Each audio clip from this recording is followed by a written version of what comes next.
We got classics, we got new stories, wild worlds to view. Samurai, swords to Macamite. Every episode ignite the night. Fire up, get ready to go. Feel the hype, it's about to flow. Anime unlock, turn it up. Energy blast, fill your cup.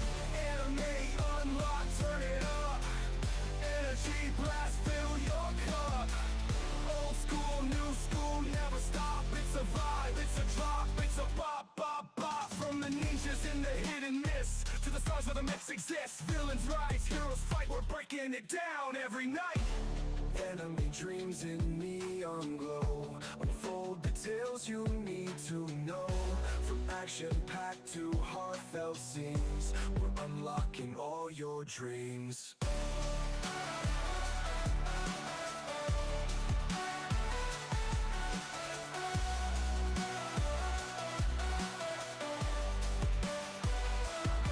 We got classics, we got new stories, wild worlds to view. Samurai, swords to Macamite. Every episode ignite the night. Power up, get ready to go. Feel the hype, it's about to flow. Samurai sword, ignite the night.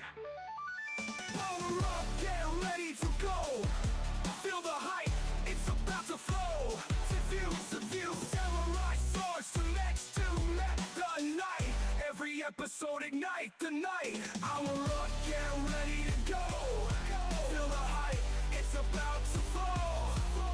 Old school, new school, never stop. It's a vibe, it's a drop, it's a bop, bop, bop. From the ninjas in the hidden mist to the stars where the max exists. Villains rise, heroes fight, we're breaking it down every night. Anime dreams in neon glow. Unfold the tales you need to know. From action-packed to heartfelt scenes, we're unlocking all your dreams.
Gentlemen,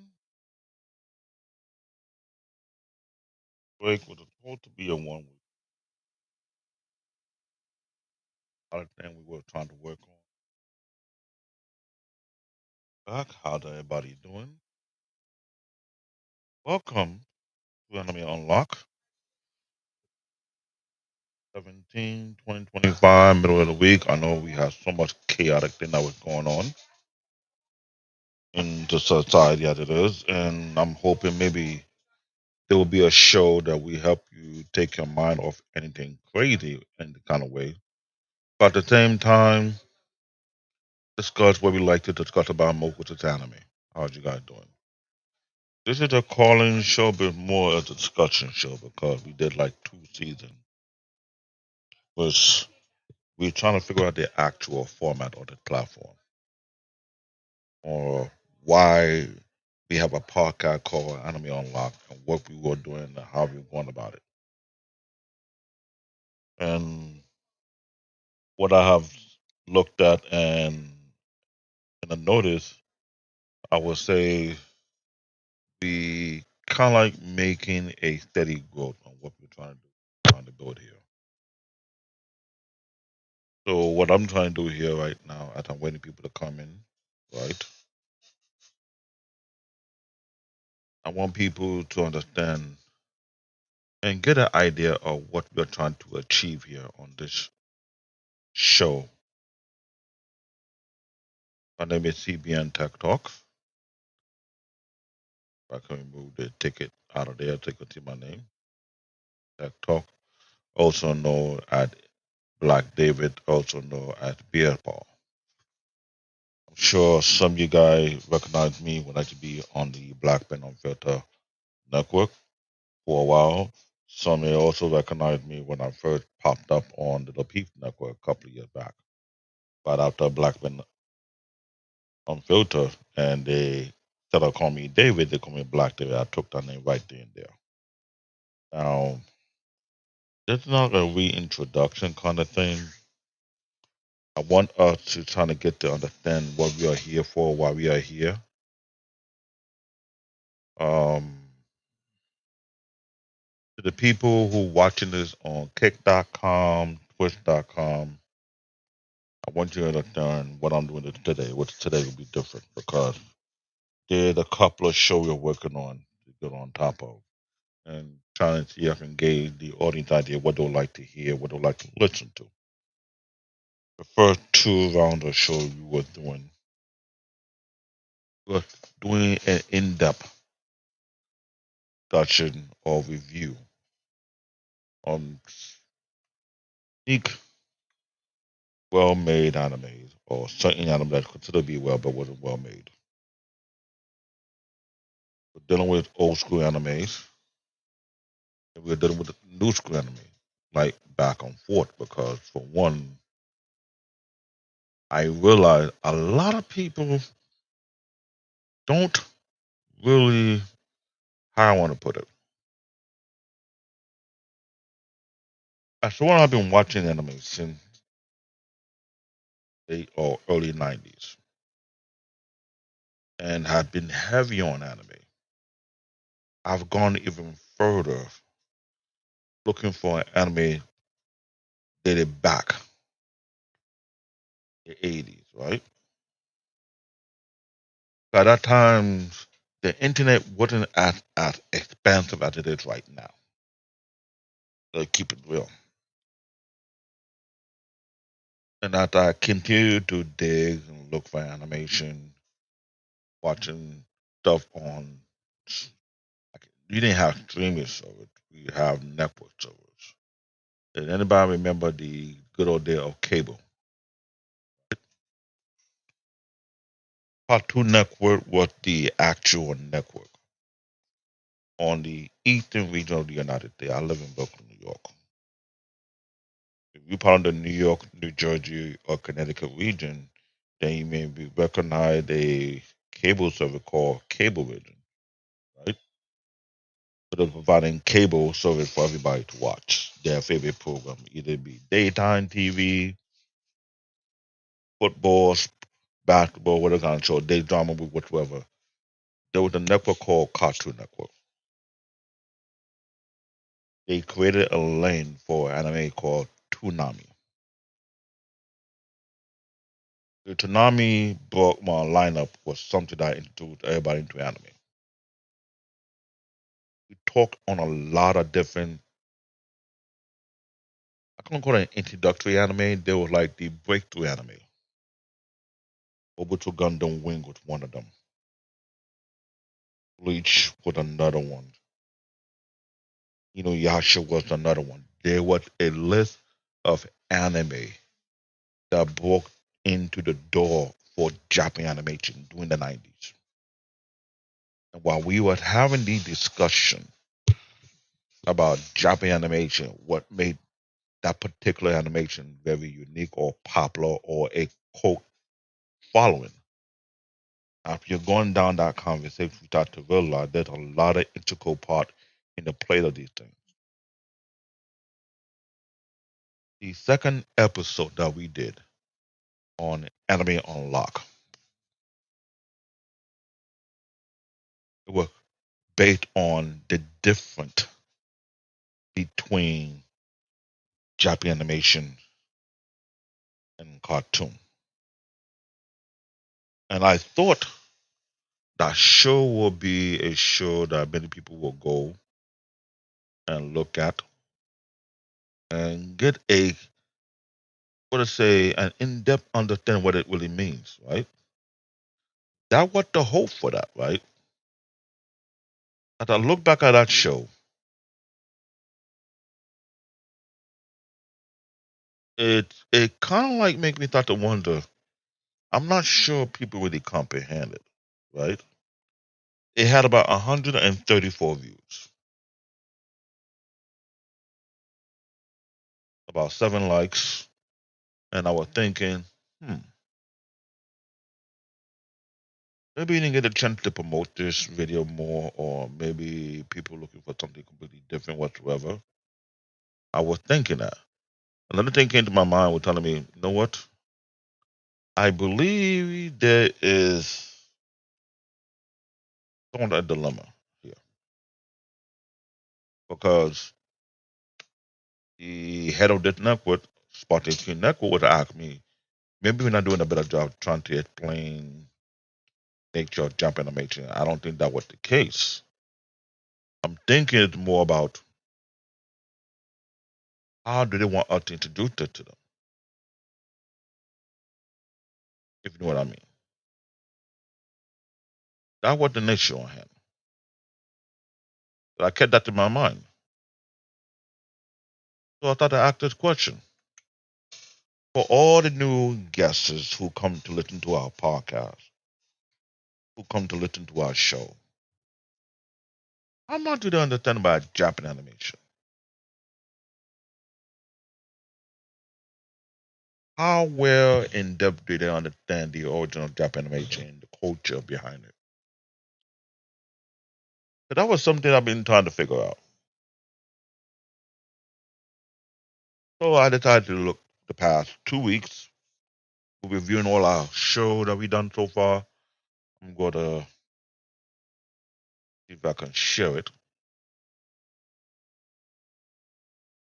share the screen, because there was something.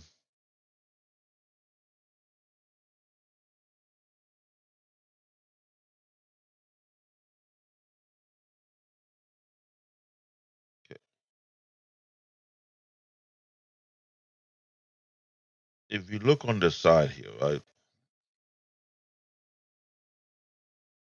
there's a lot of show that we have done so far. This is our playlist.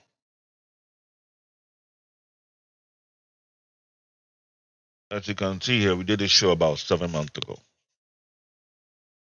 American cartoon versus Japanese animation. And we took our time and we break it down because we realize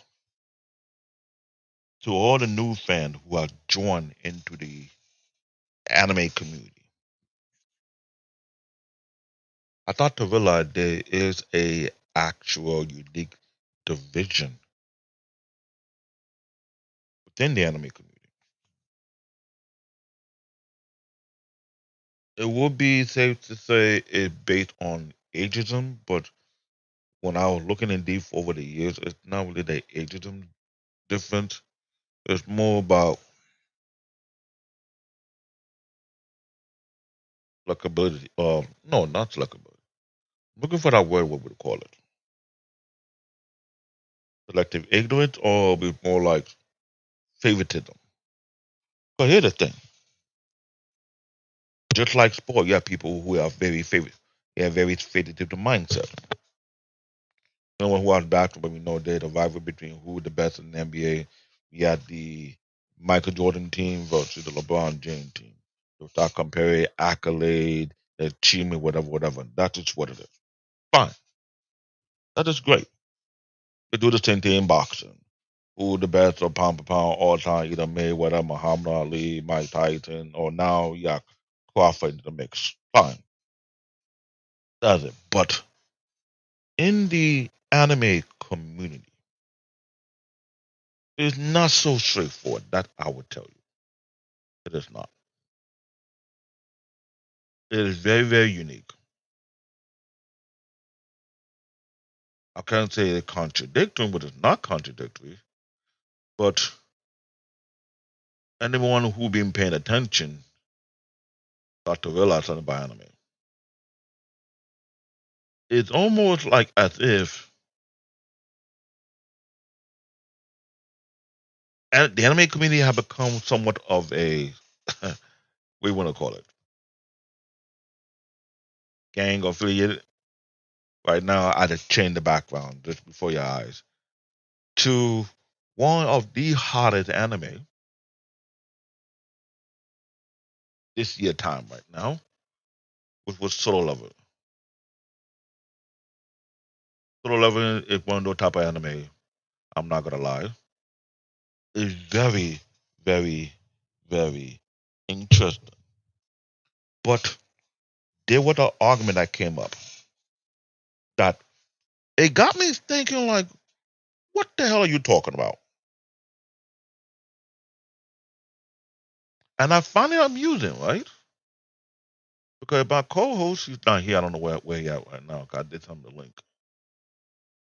He told me something that caught my attention, and I started to realize there is a division within the anime community based on what they know and don't know.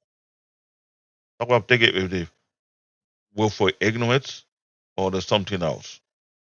I'm not sure what it is. But I find it very, very strange. And that's the issue behind it because, for one,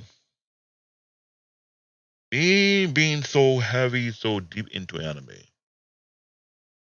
have been a thing that got me thinking, like, where did these people get their viewpoint from? Right? So I'm looking through the my colleague Bearbuck as you watching this thing, yeah, I'm glad you've seen it. We go back and forth. And let me stop sharing it first. We go back and forth. I'm looking for the message first. He shared something to me that almost pissed me off. But I had to understand this though. We're in a very, very unique community where some of these people are new to this, but don't have the in depth into it. And one of the things he shared with me is that somebody made a claim that solo leveling should replace One Piece of the four emperor of animes. Now, when I heard that, I was like, "What?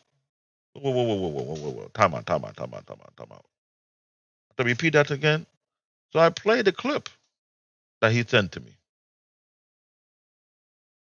Trying to find it right now, and I found it as a. What do you mean by that? But first and foremost, before you call anything an emperor, you need to understand the history behind it. This is where I realized there's a lot of people who don't know jack about anime very, very well. Nor do they don't understand the actual anime community and the culture that come along with it. They don't know these production companies that built these anime, like Toy Animation, um, Dendo. Hold on, let me call my assistant up and ask my assistant a question. What are all the Japanese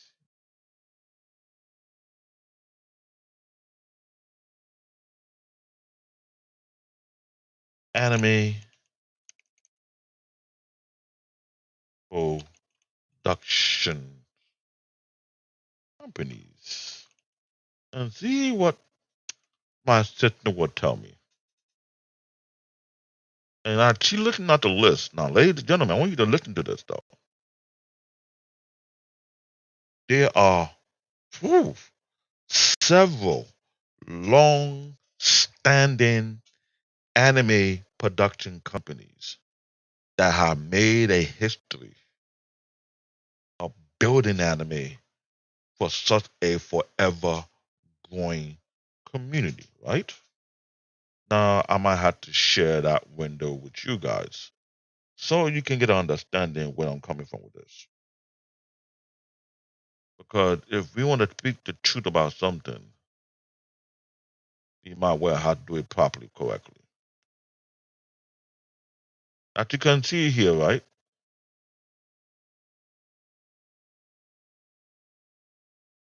Look at this. Major, like I say, long established studio. These are the industry pillar that built the house we are in, that put the roof, did the foundation. I'm taking a script from my boy Bello, who called himself him in WWE when he came to the NXT homecoming.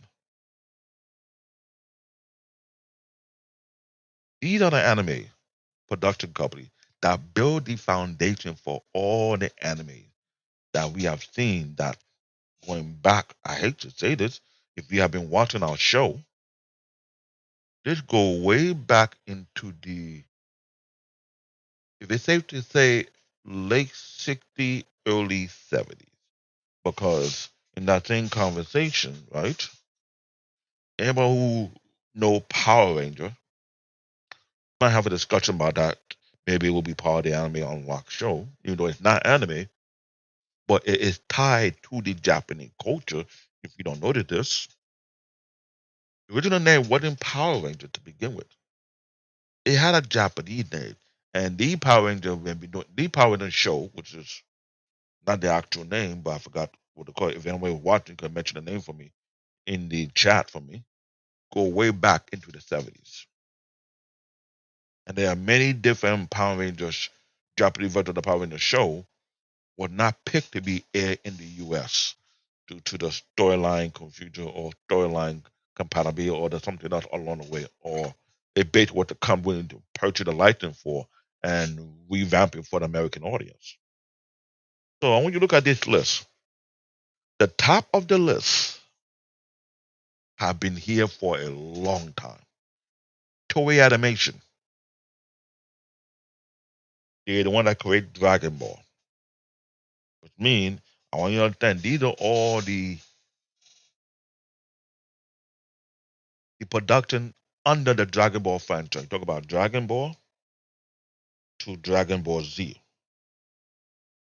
From Dragon Ball Z, you had the Dragon Ball GT, which is not originally the idea of Akira Toriyama idea, but the company who owned the IP, which is Toei Animation, pushed his project to do for him.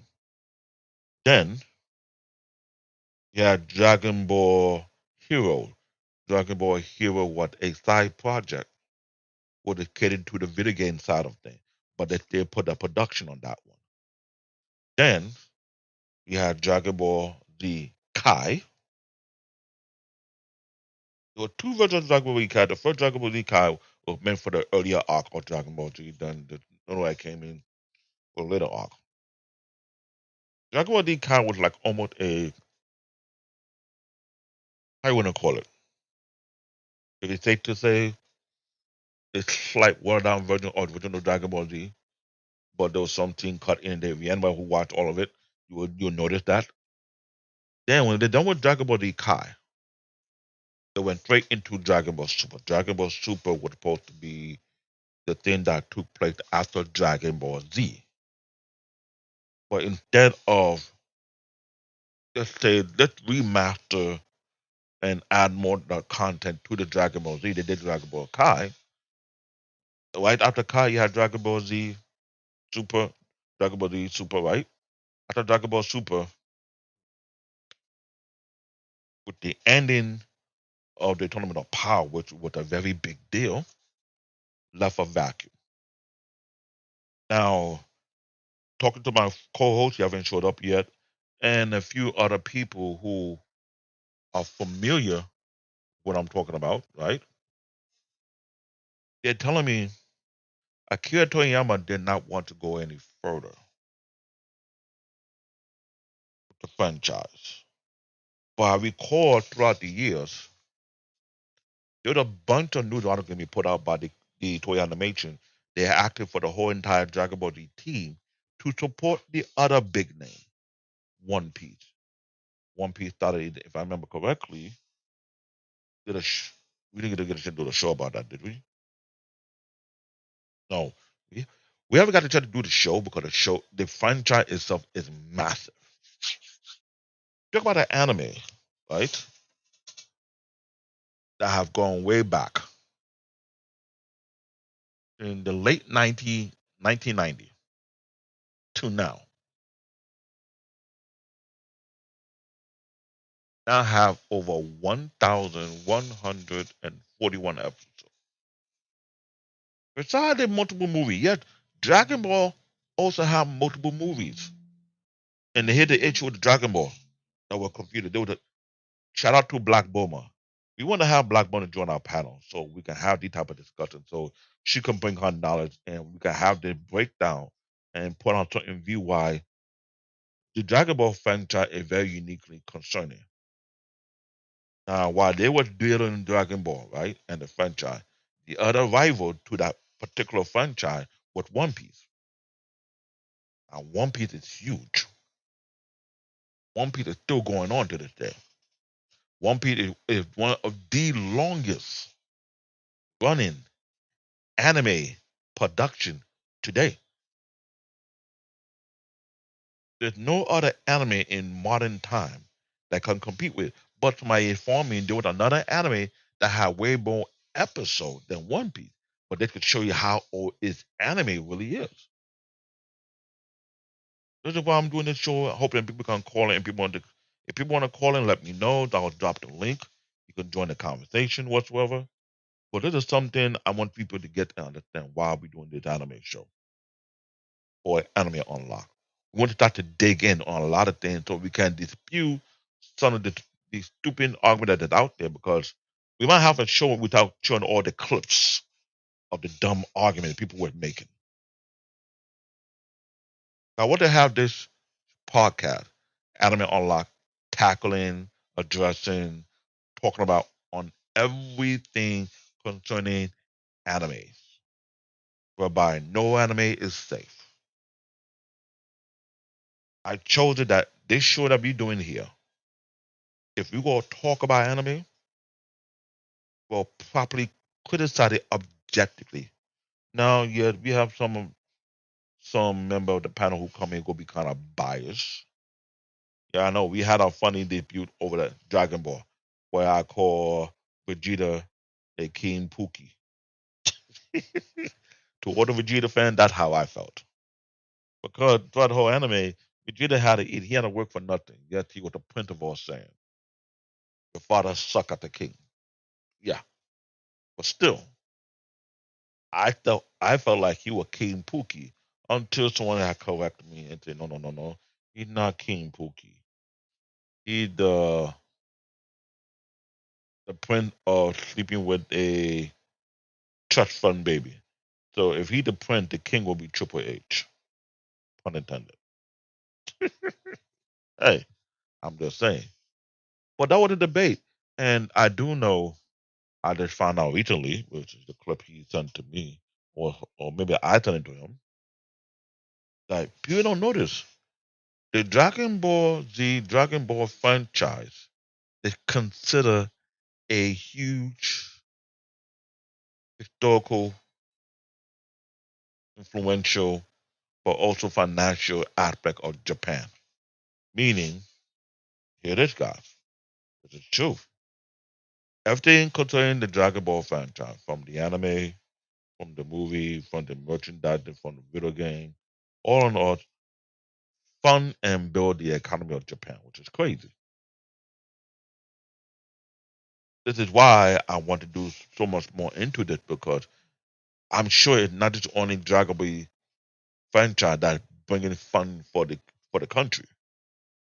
One Piece, another one, because if anyone have been to Japan, who have traveled to Japan, who have lived there, they will tell you that there's a time they had a promotion whereby you don't do this out here in the US or anywhere else. The whole entire subway system were painted to fit the theme of One Piece. That's the big deal. One Piece is huge. Sailor Moon. I have to say Sailor Moon. Sailor Moon was the anime that was catered to the female. There's some guy that loves Sailor Moon. I'm one of the guy who really didn't feel comfortable watching Sailor Moon, but it was a big issue to me for a lot of reasons. The theme behind it, the artwork behind it, it's cool. The artwork is cool. The theme kind of like throw me off. I was like, oh. I was one of those boy back then in my high school years who liked something more manly. This was more my taste. But there's many other animation that came out of toy animation. A lot. But those are the big three right there. Dragon Ball, One Piece, Sailor Moon.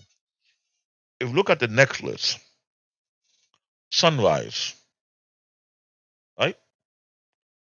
Someone animation studio that now become Bandai Namco Film Work. I want you to pay attention to that name. Sunrise was one that brought Gundam to us. The Gundam franchise. I'll be honest with you, I don't know which one is bigger. The One Piece franchise or the Gundam franchise. Because Gundam is massive. When I'm saying massive, they have been doing anime since the 70s. To the point whereby they bought one of the best anime of the time to come into the Western world, which is Mobile Gundam Wing. That was iconic. That was the first Gundam anime that been broadcast on air live on a major network. That's the truth. Now we have streaming service. Talk about Gundam Wing, Mobile Gundam 00.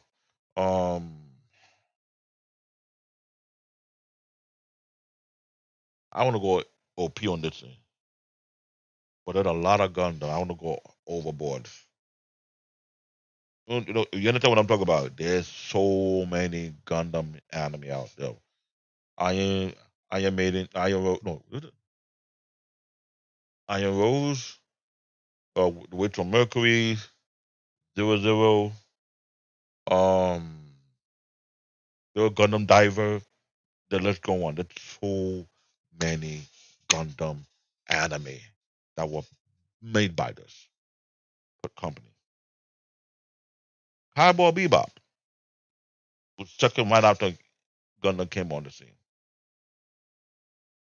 Cowboy Bebop had a very unique flair of anime. I'm kind of 50-50 with it, to be real with you. But what's funny about it, if anybody who got Netflix, you see the live action version of Cowboy Bebop. Same to the live action version of One Piece. And a few other names I'm going to talk about it later on. Yeah, they even had the same live version of Bleach, but that'll be another count. I'll reach to that place yet. So while they were flooding the airway with Gundam, coming from Sunrise, then Code Geass is another great anime. Code Geass is another anime I want to find time to discuss because there's a bunch of different products within the Code Geass. But look at when they got the name changed from Sunrise to Bandai Namco. If you notice this, they do both anime and they're heavier on the video game aspect, no different from toy animation. And when I play some of the mobile two games, is is great. I enjoy the game. I'm not gonna lie about it, but that's what it is. But the politics, the politics of how they run Sunrise, now known as Bandai Namco, is something that got me had an issue with it because just like Dragon Ball have a massive, and I mean massive fan base. They go way back into the 80s.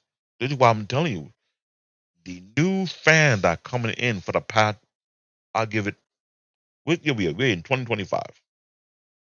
For those who were hurt by the pandemic in the United States, who end up staying home and start to find things interesting to watch and got into anime, right?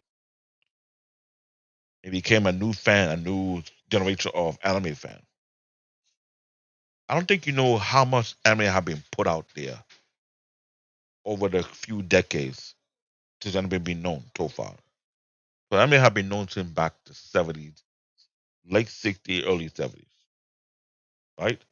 Gundam have been in production since the 70s. Even doing remake of the original Gundam they did, and it's on Netflix as we speak. That's the thing. So Bandai had a very twisted way of pushing out anime. It was almost, I can't say it was similar to Dragon Ball. I found out wasn't Dragon Ball, wasn't the toy anime, more so on the creative stuff. Akira Toriyama was not willing to go for it, but he had a protege, mind you. And thing about, we were trying to break down on the second episode on our show about Japanese animation and American culture, there is a level of consistency of the storytelling. Can I compare Japanese manga, which is their version of comic books, let me put them right outside, compared to American comic book? There's only one writer, one creator of that particular franchise, and that'll be a level of consistency. You're not having different version of Spider-Man, different version, like just like I'm referring to what you see in the manga. How you have one storyline portraying Dragon Ball or the Dragon Ball Z franchise. Look on the comic books side, on American comic books, you got different version of Superman, a different version of Batman, a different version of Spider-Man, a different version of it became a normal. You have certain character you like in the comic book, and you find out a different version based on different writer. There's no consistency in that one. That's the issue with American comic books or cartoons. Sort of. There's always a different writer who will give you a different angle what the character supposed to be. Same thing with Superman. This is why sometimes everybody will do match between Superman versus or anyone from the DC or Marvel versus anyone from the anime. I don't want to get into that conversation because there's not a level of consistency when it comes to building a character. Get what I'm saying? That's what I'm trying to point out. Because that's why I'm having this show whereby we go sit down and have the discussion. We're not doing no anime review right now, but getting to in depth what anime really is. Anime is something that was built from Japanese culture, where it's all about perfection and consistency behind it. They're the reason why they are growing like a virus. And there are people who are loving their work, loving their production, loving their creativity, loving their art, and by well also loving the soundtrack that comes along with these anime. It's big. So when Bandai was doing the thing, there's a lot of storylines that were not properly flushed out under Gundam. We will find time to get into the discussion when we have all our notes for it or all our information, make sure we're on top of that before we having that question. I'm not sure. I'm not sure we did cover Bebop. I'm not sure we're going to touch that, but if we're going to touch that, will be soon. We were going to touch the topic concerning Code Geass, right? The next production studio, Madhouse. Madhouse made a lot of great animes. One of the anime I have not get the chance to watch is Death Note. Very unique. It's almost gory like, horror like anime. This is why I think anime is all anime is not really meant for kids. Anime that a great, huge variation in anime. There's always a section in anime that cater to somebody. Yeah, anime that's meant for kids, based on specific age group. We had them set up. Then you have anime that's meant for adult. We talk about this on our first episode. Until somebody that we know called the Sparta and Eric and a few other were goofing around, throwing an idea. What about this? What about? And we were like, excuse me, sir. We're trying to keep it under YouTube guidelines so the show don't get shut down. They're like, hello, yeesh. Like I'm saying, there's anime for adults, and for the growing population, but different genres. Yeah, they are horror animes. No offense. I believe in my own personal objective opinion. I'm not trying to be biased, but the horror anime are far worse than live action. That's my thing. But I digress. The next on the list is an anime that's supposed to be coming back up soon, either this year or next year. Hunter x Hunter. That anime has a very unique and huge and growing cult following.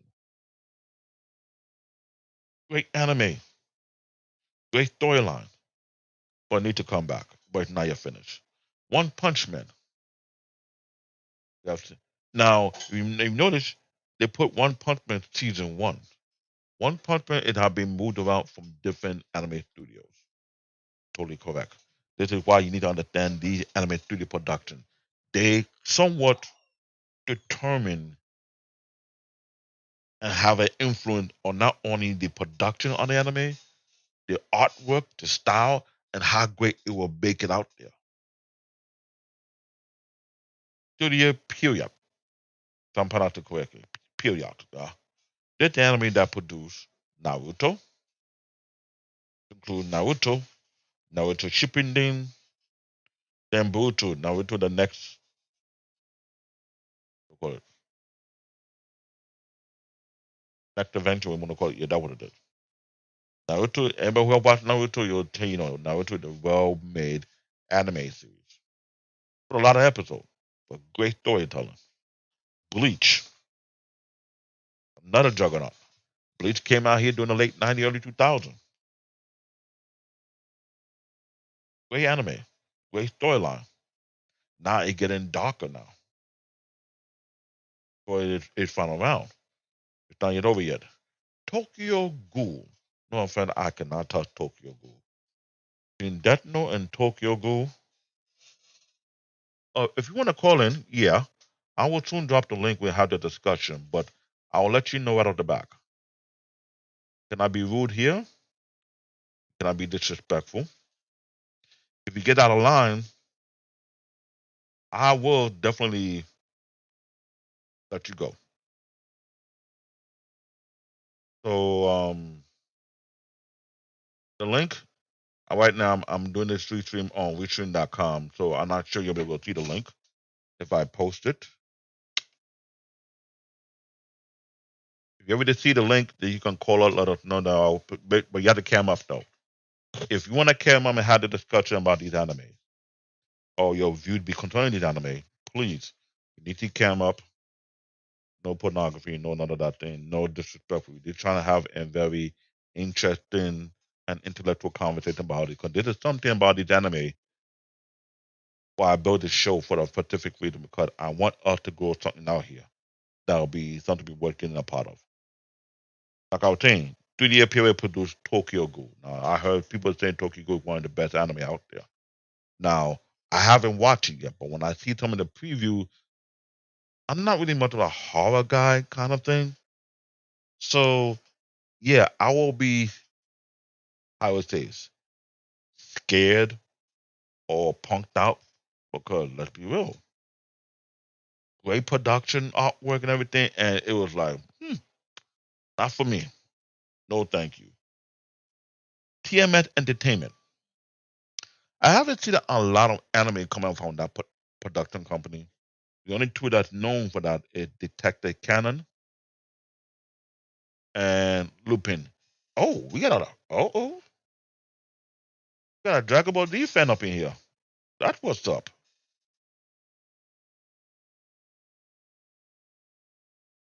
TMS Entertainment, I think it's under the radar, even though it have been here for a long time, just like the top four, which is Toei Animation that produced Dragon Ball, One Piece, Sailor Moon, and many other along the list. Sunrise is now known. Hey, Leo Frank. Hello, Leo Frank. How you doing? Can you come up for a second? Hello? Hey, how you doing?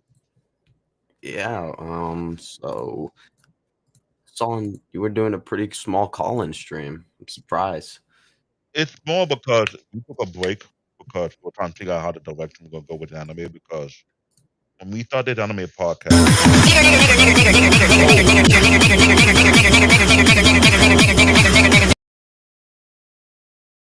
okay, now that was disrespectful. So for someone to do just that, this is what I'm trying to avoid. The reason why I create Anime Unlock is to avoid the negativity, to avoid stupidity, to avoid people who lack the common sense of being part of something bigger than them. So if you're gonna be like this guy who came up here and did what he did, then by all means, please don't come up at all. And I ask you not to do that. I built this podcast because I love anime. I've been a fan of anime for more than 2 or 3 decades. Been watching anime since the late '90s, and I've been trying to watch as many anime and possible and be objected by it. Not trying to say, "Oh, this sucks." Like I got criticized for not liking Sailor Moon, and I explained why I don't like Sailor Moon based on the theme behind it. Sailor Moon had great artwork. I'll be correct. I was told it had great storyline. I was trying to watch it, but I didn't watch all the way through. So I'm not bashing Sailor Moon. I'm saying Sailor Moon is great. I love Dragon Ball just like Spock does. I am 46, about to be 47. That shows how old I am. And trying to find all the old school anime of the 80s and the 70s, that's even harder for me because to be told that anime have been going back since the 60s and the 70s, I want to look at all the changes and the growth of the artwork. If anybody who ever paid attention to anime and paid attention to the growth and how it changed from one to another, you'd be surprised. Gundam is the biggest candidate. If you're watching the first couple of Gundam anime they produced back at that time, look at the artwork, look at the anime, look at the production, and you watch it from the 70s, entering into the 80s, entering into the 90s, then to the early 2000 and 2010, then you will notice they went through a lot of growth and a lot of changes that make it very iconic for what they did. They had a lot of great anime within under the Gundam franchise. That is a perfect example to see the growth and the period that came along with anime. Dragon Ball is no different. They thought it was Dragon Ball. You look at the production of Dragon Ball, how it was then, before they moved into Dragon Ball Z, and how they grew artwork in Dragon Ball Z before they did GT. GT is not the same as Dragon Ball Z, but you could tell a slight difference from that. Then when they came back and do Dragon Ball Z Kai, that kind of like, it looked like an upgrade of Dragon Ball Z, but something was missing. Then you have Dragon Ball Super. Dragon Ball Super was like, okay, it's a great look. And they made a lot. You look at all the Dragon Ball movies that I'm talking about. That's a lot of it. So it applied to. There's so much anime that people have not seen or touched. Their website they allow you to watch it. You have Netflix, which is one. You got Hulu. You can watch a lot of anime on that one. Have Amazon Prime. Now I'll give you guys need to understand something about Amazon. What Amazon Prime is doing is very unique. They're doing collaboration.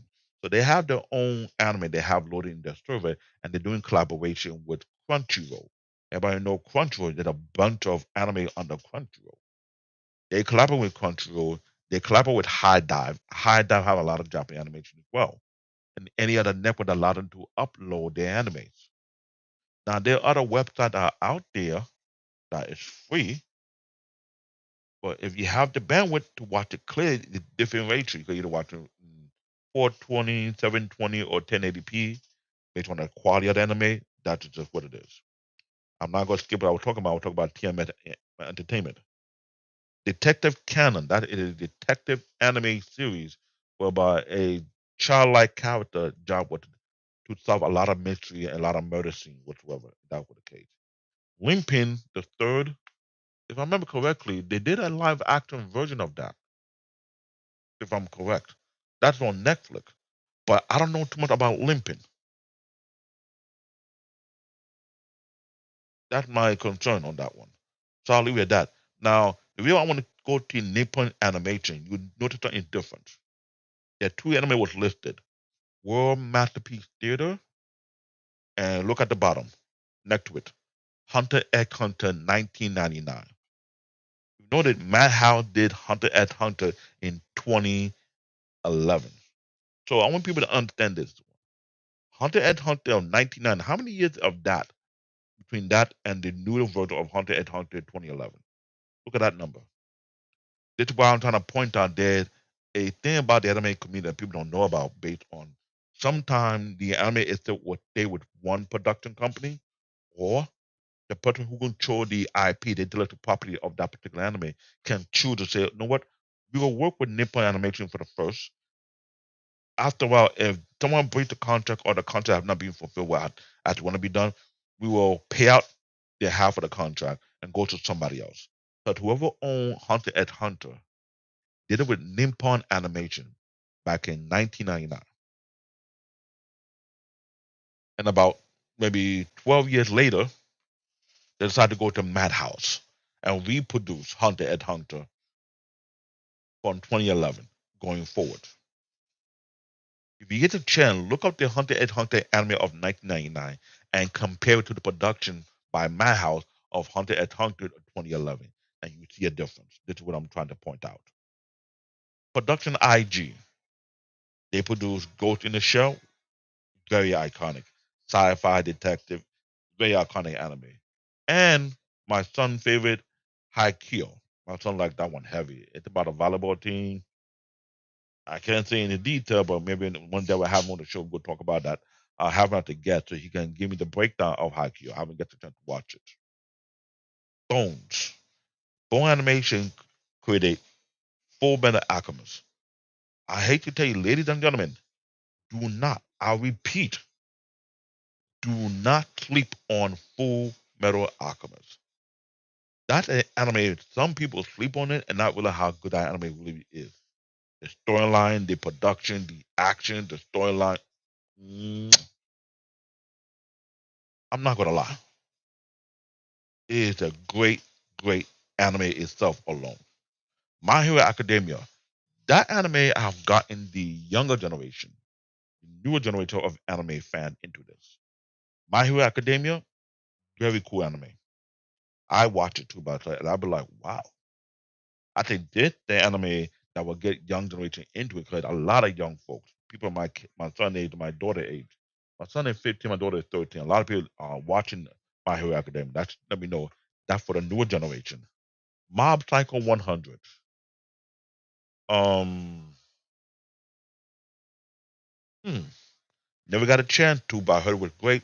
It was recommended to me before on the pad, but I was watching so many other anime out there. I didn't find time to watch that. Studio Ghibli. They made Spirit Away, My Neighbor Totoro, Princess Mononoke.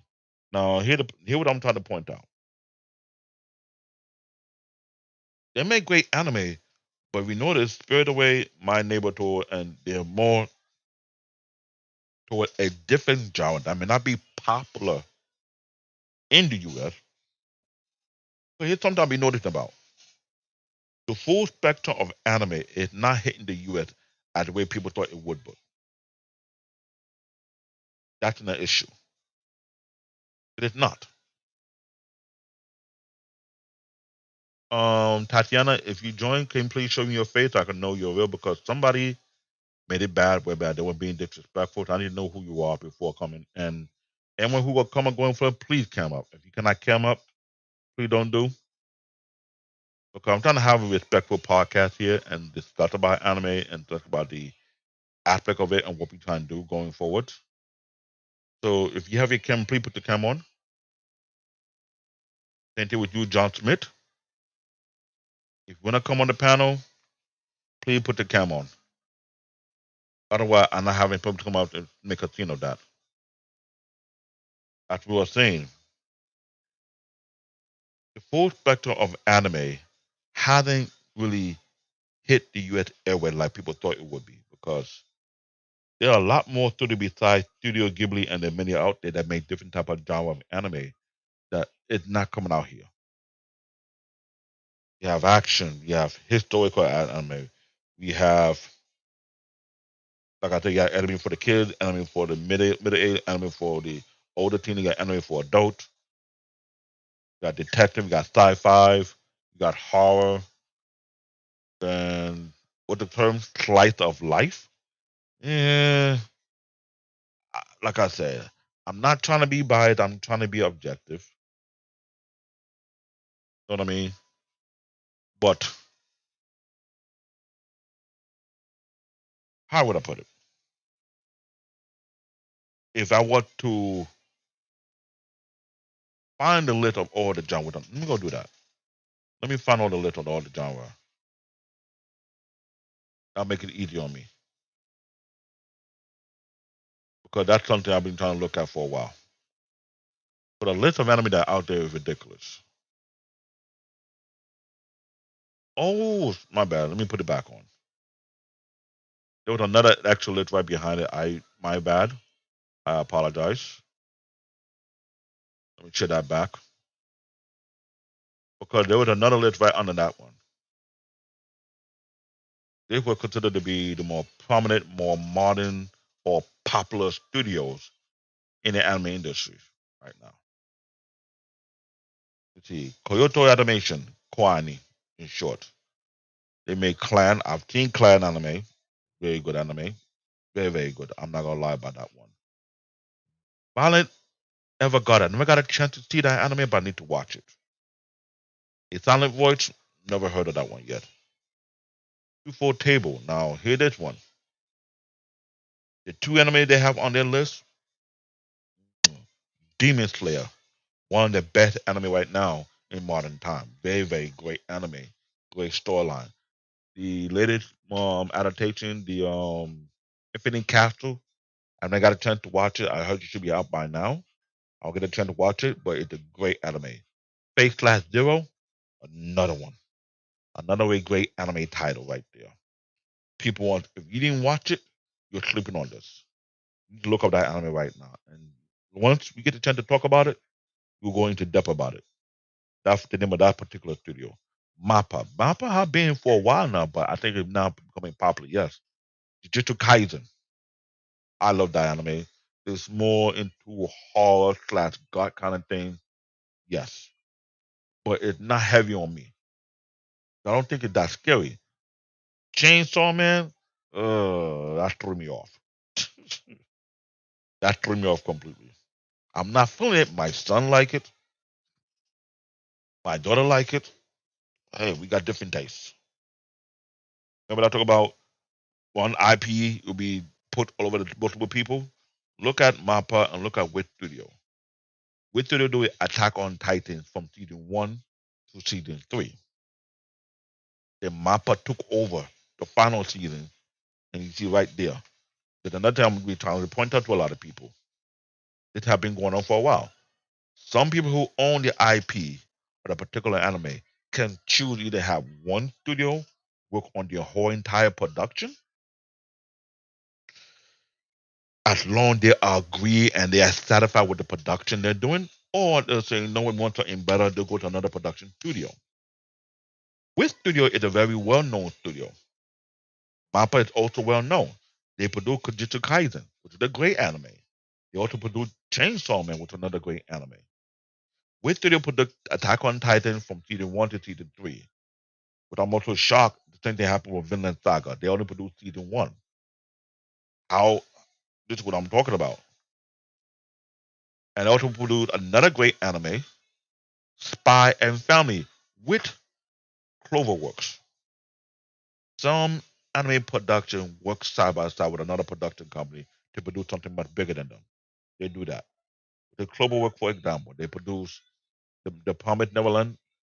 The manga is great. With me, the anime should be better.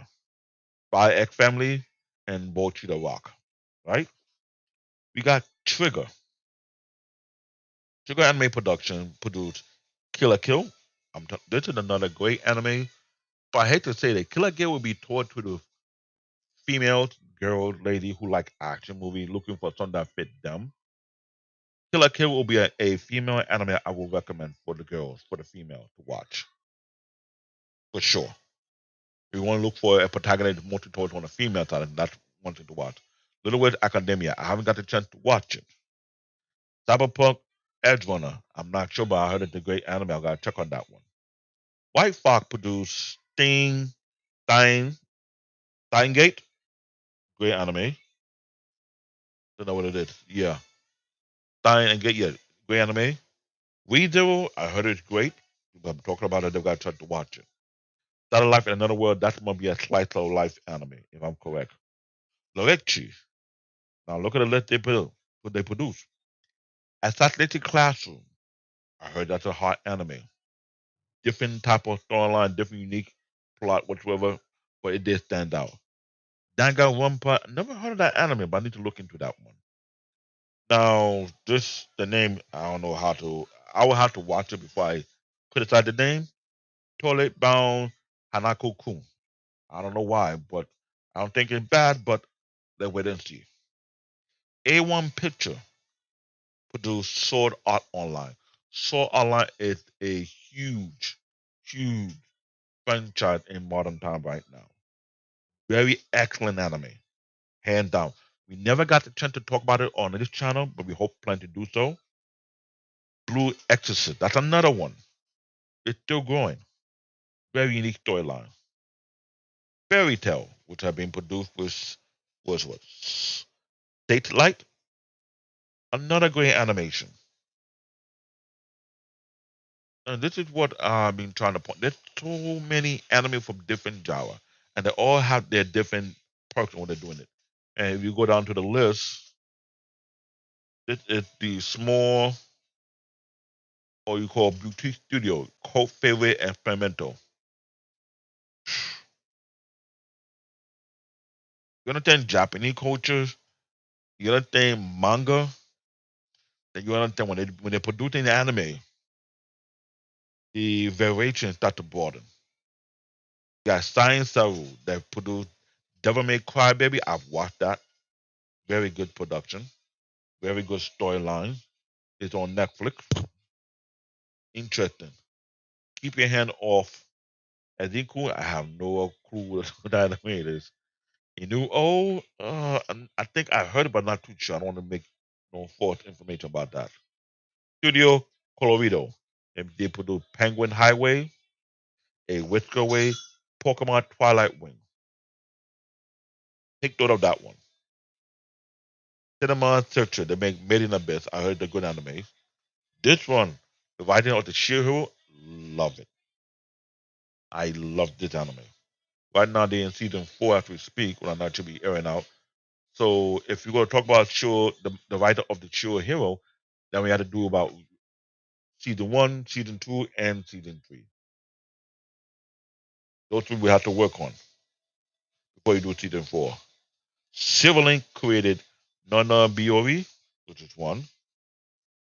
Fake Kalilina Prisma. That the last few words of it, that part of the Fake Slash Zero franchise. It's with no different from what Studio Dean's working on with the Fate Day Night 2006. That's all under one particular franchise. I mean, whoever had the IP, intellectual property, allows certain studios to work on certain projects. Doing Studio Dean was also the Fate Night of 2006. Then they get Konosuba, which is a very cool anime. And when you look at it though, Ronin Kenshi, that's from 1996. There's a newer version of Ronin Kenshi right now. So I mean, find out who's working on that one. State Light produced Marquardt Frontier, great anime. That's where it's Fairy Tale. Or they produced the Black Rock Shooter. Never got a chance to see that. Studio 3 AZ, the Flip Flapper. Now this anime, Princess Printable, is a very unique anime for adults. I will tell you on that one. The CG and the tech oriented studio. They focused on 3D, CG, and all hybrid animation. You have Polygon Picture that did Night of Sardinia. Great anime. Ooh, masterpiece. They did Ajin, which is another great anime. It's on. Wait, Ajin is on. Yeah, Ajin is on Netflix. Might also they're supposed to be on Netflix by now. Unless they remove, I'm not too sure. Blame, and I got a chance to watch Blame. Orange, Beastar, I watched it with my kid. Great anime, really great. Land of the Lustrous, I never got a chance to watch that. I'm gonna look for that. Trigun Stampede. Now, everyone who know about the original Trigun anime, Trigun Stampede is the remake, or you want to call it the reboot of that version. Great anime so far. Digital Frontier created Gant. Oh, which is a very unique. Would I call it horror? No. The storyline is very, very unique. Very, very unique in its way. But I gotta go back and watch it again. So I can break it down another time. Maybe we'll talk about that one. Final Fantasy Filmwork. So in production on Final Fantasy, they produced that one. Rafanica produced Hillsong Ultimate, the later episode, but not the earlier one. And Junin Tainchi is straight bloody. That's like a mixture of murder, horror, and adventure. But it's mostly action, but it's off the wall. I'm not gonna lie about that one. Now we're going down. I didn't know my assistant got a lot of names for me. Subsidiary and Specialized Unit. Many large company own sub studio or spin-off, which is true. If we talk about a large company, let's go. Let me see if I can just. If you're into large companies, right? I'll scroll back up. They're referring to each one up here on the top. Toei Animation have a lot of sub company under their umbrella, but I'm gonna know who they are. Sunrise, which now known as Bandai Namco Filmwork, does it. Madhouse does it also. Studio Period, the women have a couple of sub studio. Production IG, I'm not too sure. Bone, maybe. Studio Ghibli, I'm not too sure. Let me go back down. But when we talk about the modern studio, they say they're known for major title in the last 2 decades. We talk about the 2 decade right now. We talk about from the early 2000s, for 2000 to 2010, and 2010 to 2020. That's based on their popularity. Small Nick, you talk about it, they make some anime here and there, but no season behind that, maybe. Now, when you talk about the subsidiary and specialized unit, right? Sunrise Beyond is a subsidiary of Sunrise slash Bandai Namco, right? 8-bit created. Now, hear this though. This anime, please, please, please. I'm telling you right now, do not sleep on this anime. Do not. The time I got reincarnated as Islam, it is very interesting, well written, well played out, very funny, but very unique storyline come along with it. It's a very good anime. I vouch for that one. Please look it up. This is from 8-bit. Now the next one is this kind of anime is meant for people like the Sparta and Eric. This is for y'all lane from Pantheon. High school D&D hero. I'm not gonna tell you what it is. You're a grown ass person. You look it up. Just make sure there's no kid around you, okay? I'm warning you. Don't say I set you up. I did not set you up. I did give you a warning. You're gonna look at that particular anime, High School DxD Hero, make sure it's by yourself. Interspace Reviewer is somewhat in that kind of way, but it's not. I've seen some episodes. I was like, okay, you're pushing it. That's meant for the people like this Balta and Eric. Yuri is my job. I'm not too sure, but just the name itself, it give me an idea what it may be, but I don't want to suggest what it is. This is why we created the Anime Unlock. I would like to have other anime content creators who are into anime as much as I do, who are very, very knowledgeable about anime. Not bullshitting, but very knowledgeable about it. I'm talking about your anime from 2, 3, 4 decades. You understand the studio, you understand the inside issue with the politics. Because here's the thing: a lot of these anime about maybe let me be fair,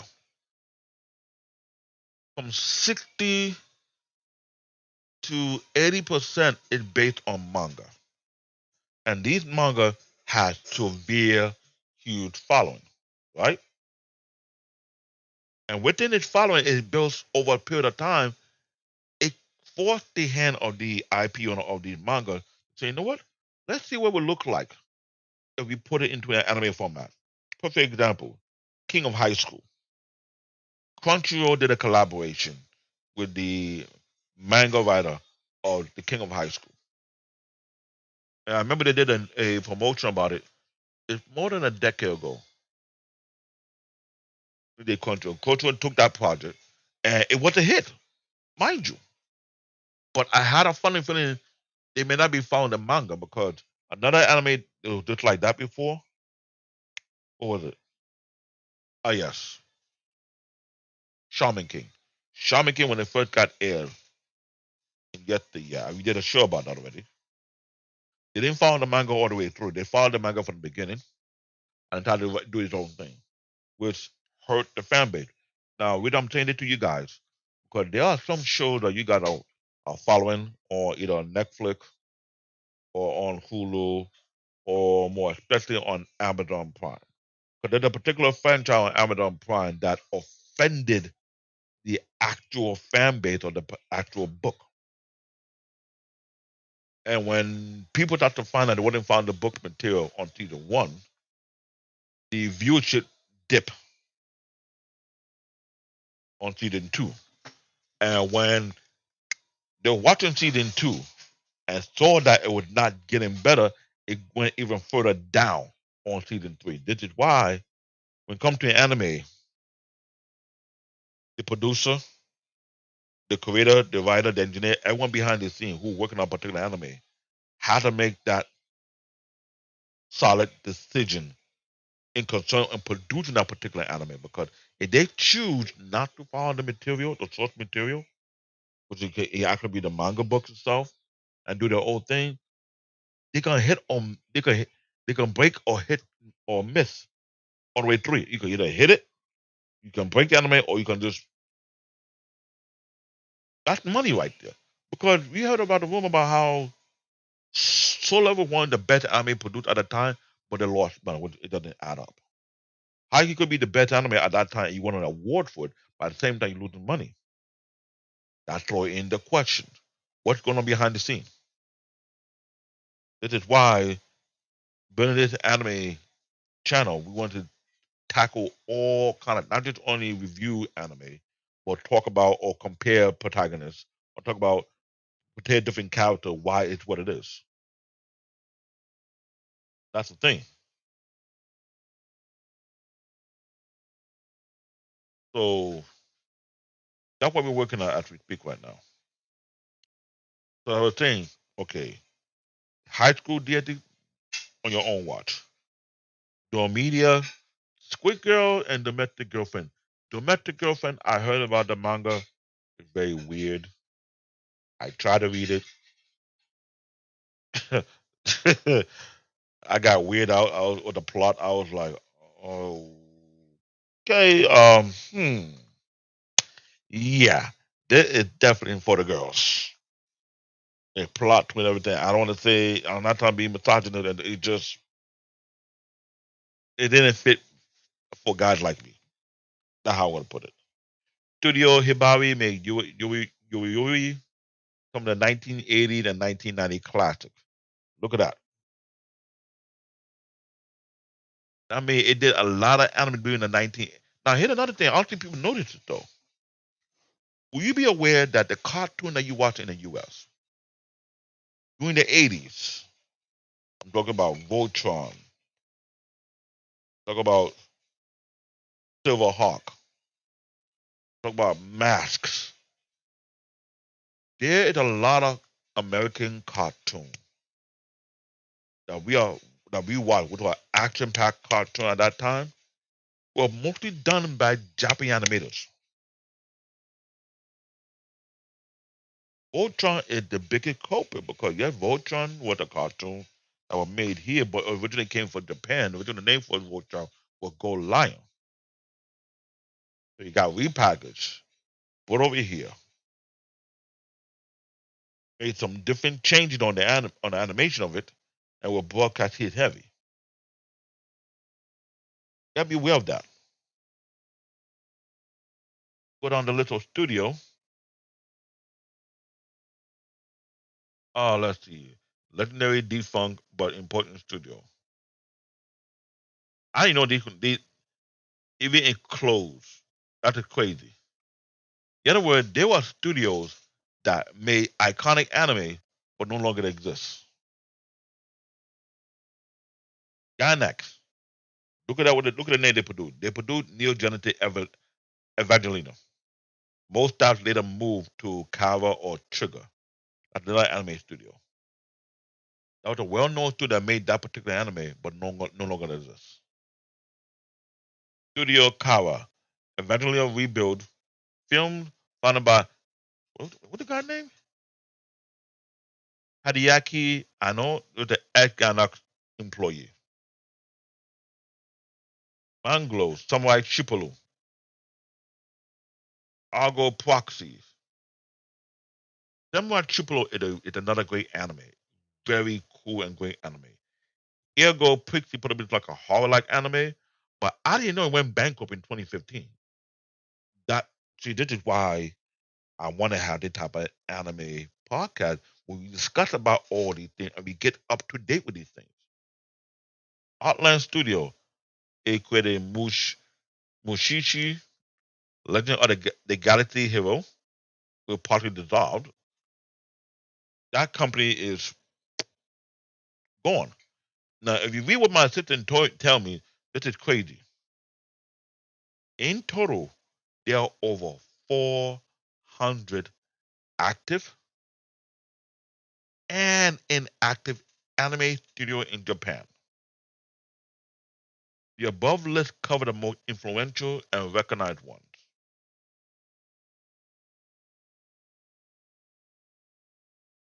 You know what? Now they give me an idea. I might have to do a show discussing anime studios that not only the most influential one and the recognized one, the one that was not recognized, but it had some anime that we want to watch or so. I think we're gonna do that. Yes. Let me stop sharing this one because this is something that's why I'm trying to point out why I want to have.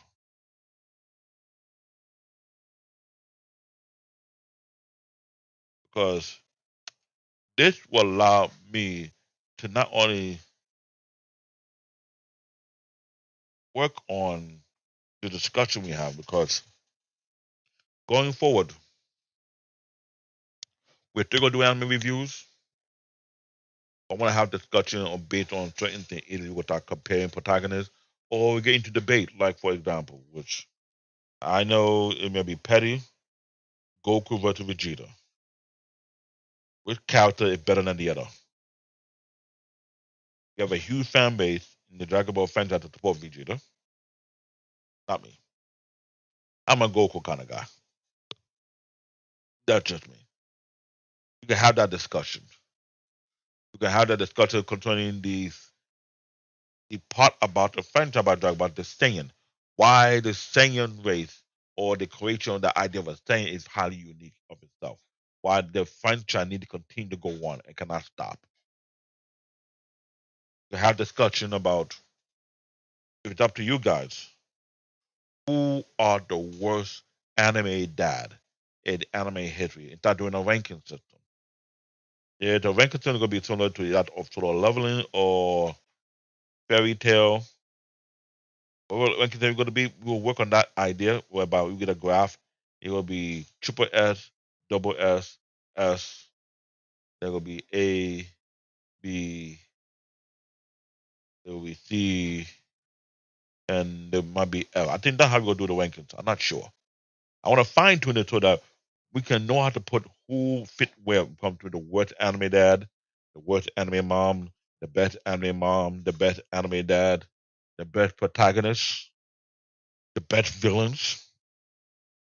When I have that in the anime, which anime had the best storylines based on what genre, if you want to go that way.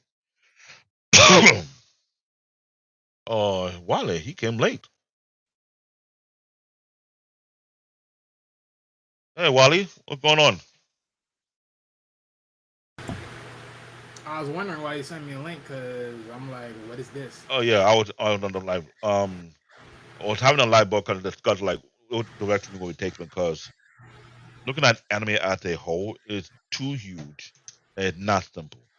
And I'm trying to say, you know what, going forward, we're not gonna do every show will be anime review. We can have the discussion, and I'll give a perfect list. For example, when I was sharing about all the anime production companies that are out there, and when I sit there and only give a few influential and recognizable one, the one of the last 2 decades, and turn to find out I didn't know this.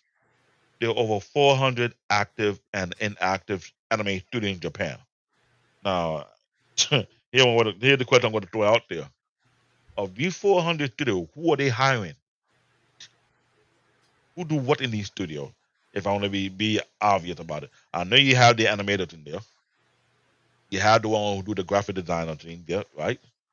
You have who do the script, yes. You have people doing the drawing. What about tech support? That's because 400.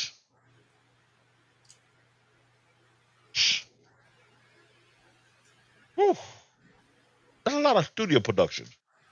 The original anime is a big deal in Japan, and what they have, no offense, Japan got a lot of haters, aka South Korea, aka China. As smaller as the island of a country that is, they dominate the anime market on a global scale. Chinese is a much bigger country than Japan, and they don't like the fact that the Japanese are over.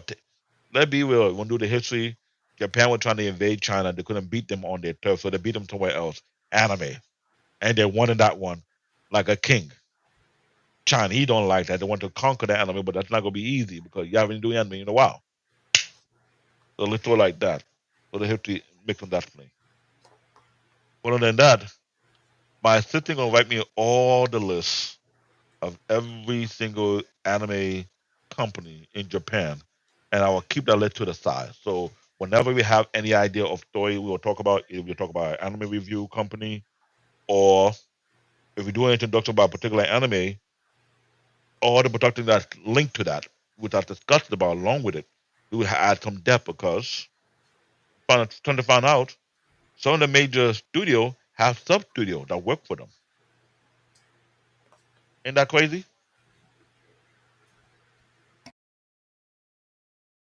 So it's like, okay, you have your big company, but you have to create another sub studio to do some work on the side for you. Interesting. So yet, and also, we might do reviews on upcoming animes coming soon, and I think that would be a good idea to work on. What do you think, Wally?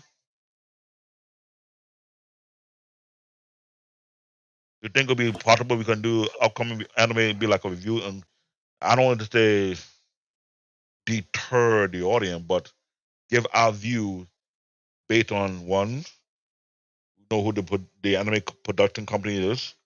Two, is the anime based on the upcoming manga that we have no or be aware of. Three, based on past production that I've worked on. Four, based on the idea storyline. Would that be the criteria I'm going to do reviewing upcoming animes? That's what you want to do. I'm just looking at it because there's so much about anime you can talk about and discuss about, but I don't want to burn ourselves because we did a lot of show for 7 months straight. And I enjoyed that we had that growing over time. You point out some idea to me that it caught my attention. I was like, I think this is why we need more content creator on our panels, whereby if I be honest, I want to get somebody who's in Japan to join our panel, who could be our inside scoop in case of any dispute or any debate that we start up here on the Western Coast. Because I was shocked, even though I was aware, Solo Leveling put to come in next year. Was proposed, it was scheduled to start season 3 next year. They had a financial crisis this year. They won the award for the best anime of this year, right? But they said they were losing money. It doesn't add up. Now they put up the schedule saying season 3 is coming out in October.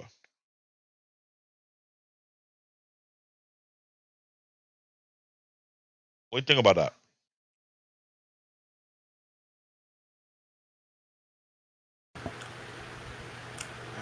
I don't know. Because by the time October comes, I may not be able to watch it anyways. Why? I won't have a computer by then. That's why. Oh, Yes, ladies and gentlemen, for anyone that don't know, Windows 10 will be over by October, which means I won't more likely be here. Have fun. I saw that. No, here's the thing. The window drama, I have been dealing with it throughout my career. I'm an IT specialist. It sucks. But here would suck more about it. I don't think why Wale's saying it. Any of you guys who have a PC, I'm not talking about all you Mac user. Y'all Mac user, y'all don't comment in the chat. I don't care about your Mac. I'm talking about Windows here, aka Microsoft.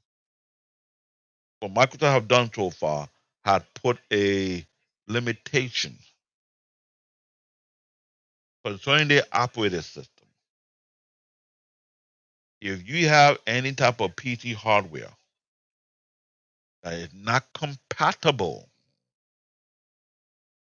to have Windows 11 operate in normal or peak performance, your PC is dead. What my partner is saying. So according to his hardware telling him, "Yo, boss, I know we old, but we can't take that workload from Microsoft no more. That new manager, he don't like us. We too old for him. He wants something new and fresh and shiny. We ain't shiny. We ain't like that." I'm just saying. I'm just saying what a PC hardware would think about it, because that's technically true. Your CPU, your motherboard, your chipset, your RAM kit, video, whatever that keep the PC running in your PC. If you're not fit the standard of Windows 11, consider your computer dead. Because after the support is done, how you want to put this? I don't want to be raw here, but I don't want Wally to fall off his chair. It's like, yeah, you still have to do an open game bang. No protection.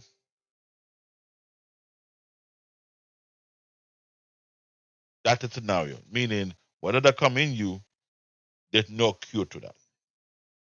It's not going to save you. I'm trying to be PC related or no PG related, but that's the terminology out of it. So until we can get our boy up to speed or give him a laptop or a mini desktop that can handle the workload Windows 11, we're waiting against the clock right now. I was able to update my laptop. Now, the laptop I boot from,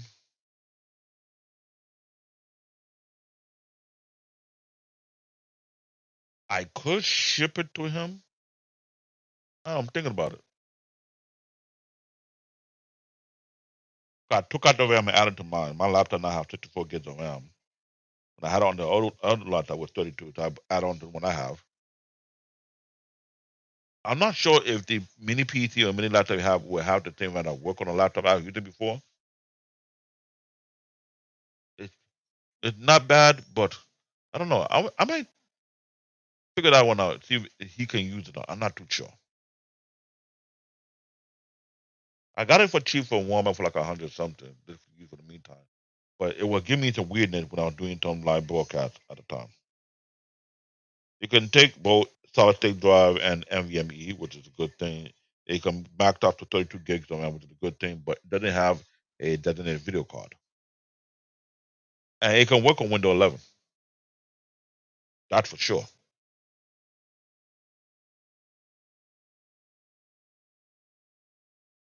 So, I don't know. I had to help you on that part. So, what we can do before October hit, before the, I'm sure a lot of you guys might have the same issue too.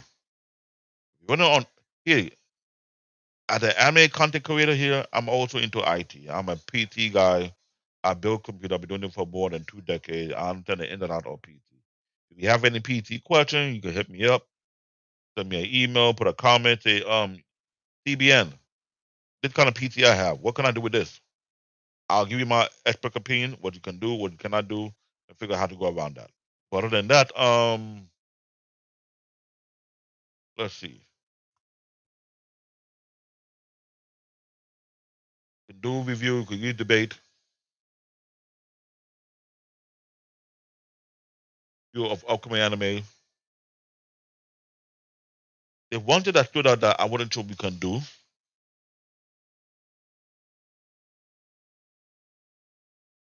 not say a book club or anything, because one, for me to get access to manga, I read a manga online. There's a couple of good manga websites out there. You can read a bunch of mangas.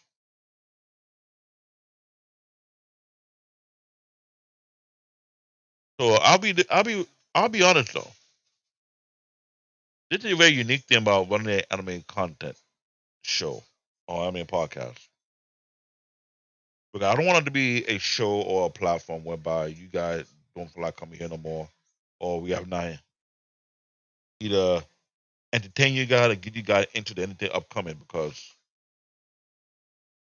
as much as I watch anime, as much I go behind the scene and talk with other huge anime head out here in New York City. It gets rugged. And sometimes I take that argument that I bring onto the platform. I bring the idea because I'm thinking about it from a fan point of view. I want these studios to hear us and see what we feel about certain anime. If we feel like the anime was done poorly or it could have done better, but not put you guys in the same prediction like George Lucas. That's what I don't want to do. George Lucas, who the owner of the Star Wars franchise, right? Sold his IP to Disney. What Disney did to the Star Wars franchise, what Disney did to all the rappers. Take that, take that, take that. Mess them up and put out a very ridiculous product that is not in line with the Joe Lucas vision, who actually created the Star Wars franchise to begin with. Not the same thing that happened with the Dragon Ball, because according to Wally, my co-host, and what I also have to reaffirm from other sources, the creator of Akira Toriyama, who passed away, the late Akira Toriyama, who created Dragon Ball and Dragon Ball Z, but did not create Dragon Ball GT. That was his protege. He did not want to continue to work on the franchise. I mean, he was shut. And here's something Wally pointed out to me when we talked about it behind the scene. A lot of the anime creators who are also manga writers, who create such these great franchise, have been getting sick as of lately in the past couple of decades. Like, I'm not saying they're in a very stressful working environment. What I'm saying that they're the brainchild of the unique storyline that we love and we enjoy. And when they're gone, we wonder who will follow suit according to the vision. I share a list of studios who simultaneously or in some time frame working on the same particular project. Perfect example, Hunter and Hunter. There are two versions, the Hunter and Hunter of 1999 and the Hunter and version of 2011.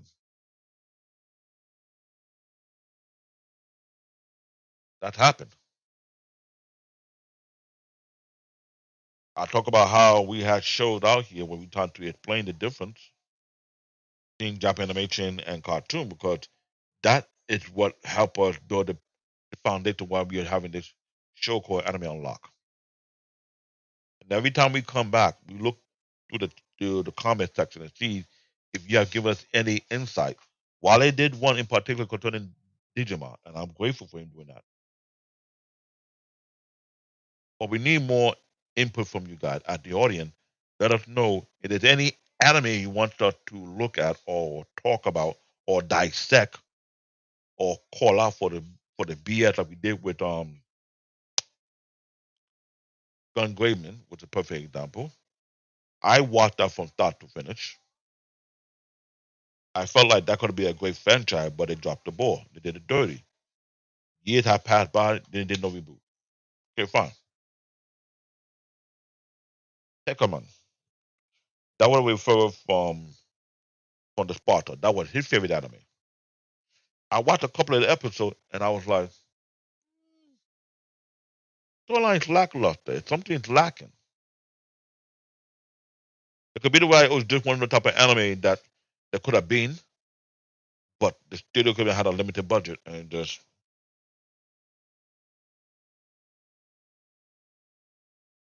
There's other anime that I'm sure Wale might have watched or I have not watched, and they haven't finished because of budget issue or production issue or parts issue. Perfect example. Guyver, the Bar Armor. The second reboot did not finish the whole storyline. The first one didn't either. If they're gonna get a reboot, we don't know.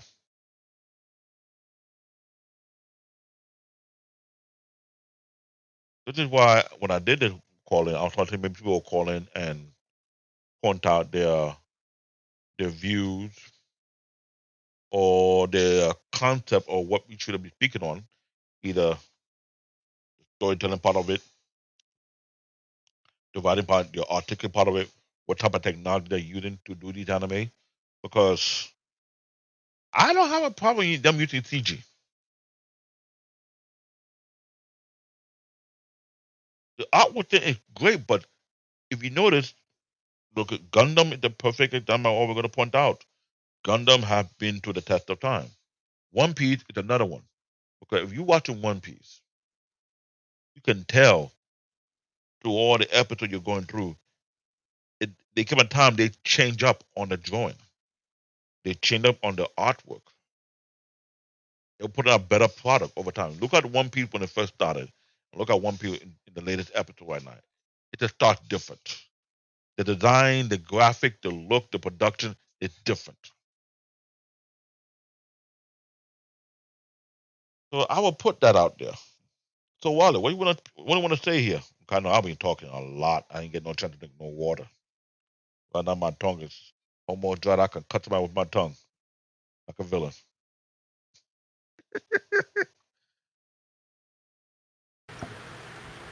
Well, I don't know what can I say. I just came in here, didn't even know this was gonna be a show, so I don't know what the overall topic. No, the show would be a call in. So I'll give my view on what are the latest show we can work on. Because we were doing reviews of anime, but now since we realize how big anime really is, we could do with more than just doing anime conversation. You can talk about the protagonist. You can talk about the writer behind the scene. Like, there's so much idea we can work on a show. So, what's your view going forward? Like, what do you think we should be going forward dealing with, like, from a content creator side of things?